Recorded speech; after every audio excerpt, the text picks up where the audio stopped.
اب میں جماعت کے معروف اور مشہور قلمکار صحافی تو شیخ شعبان بیدار صفاوی سے التماس کرتا ہوں کہ تشریف لائیں اور 3 منٹ میں اپنے تاثرات ختم کریں۔ السلام علیکم ورحمۃ اللہ وبرکاتہ۔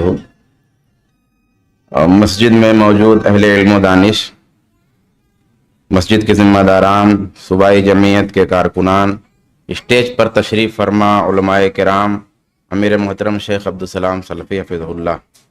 اللہ تعالیٰ نے ارشاد فرمایا وَاصْبِرْ نَفْسَكَ مَعَ الَّذِينَ يَدْعُونَ رَبَّهُمْ بِالْغَدَاةِ وَالْعَشِيِّ يُرِيدُونَ وَجْهَهُ۔ اس آیت میں نبی صلی اللہ علیہ وسلم کو اپنے صحابہ کے ساتھ بیٹھنے کا حکم دیا گیا ہے۔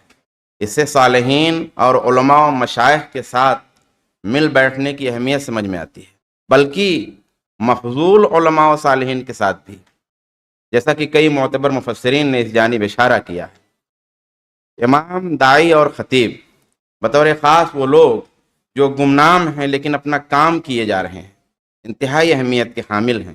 مدارس میں پڑھنے والے بچے انہی کے تیار کردہ ہیں، لیکن ہوتا یہ ہے کہ جب طلبہ بھی اپنے اساتذہ کا ذکر کرتے ہیں تو ان اساتذہ کا ذکر تو بڑے فخر سے بیان کرتے ہیں جو مشہور و معروف ہوتے ہیں، لیکن اس فہرست میں مکاتب کے اساتذہ اور صباحی و مسائی تعلیم دینے والے ائمہ جلدی شمار نہیں کیے جاتے۔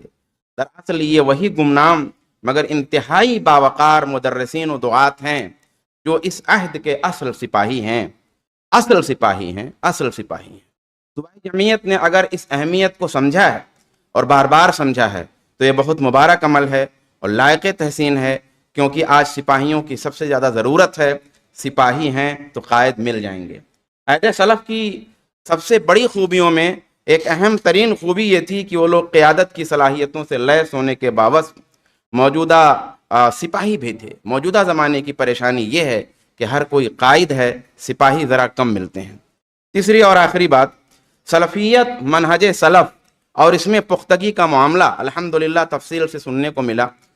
برادر فاضل ڈاکٹر وسیم حفظہ اللہ نے ایک شاندار گفتگو فرمائی جو لفظ بلفظ دل کی آواز تھی اور حرف بحرف متفق ہوں، کوئی نقد نہ سمجھ لے اور بات کا رخ کچھ اور نہ ہو جائے۔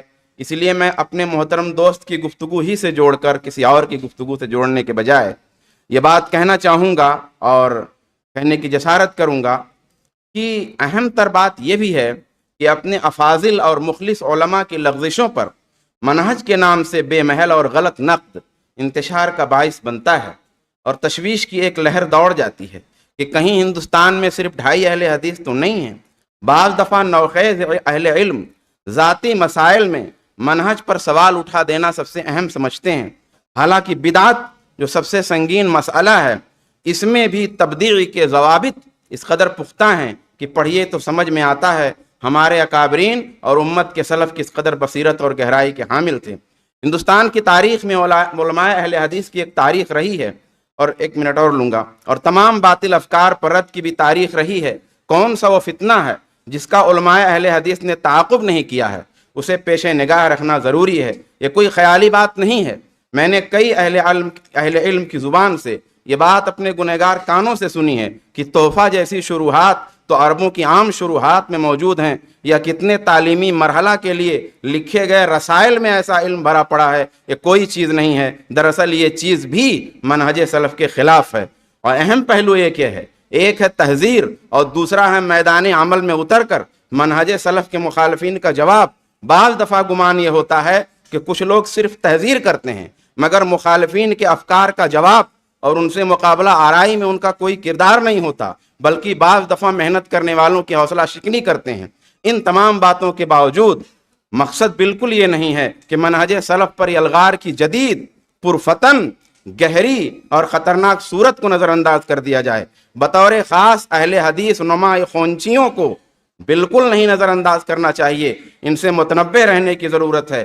بعض بڑے اداروں کے ذمہ دار بھی قرضاوی، مودودی کے پروموٹر ہیں اور اپنے اداروں میں ایسے لوگوں کو بھرپور منافقت کے ساتھ جگہ دے رہے ہیں، موقع دے رہے ہیں، دے چکے ہیں۔ اور ذاتی طور پر میں نے تو ایسے بعض لوگوں سے طویل مباحثے کیے ہیں، حالانکہ وہ میرے بعض حوالوں سے محسن بھی ہیں۔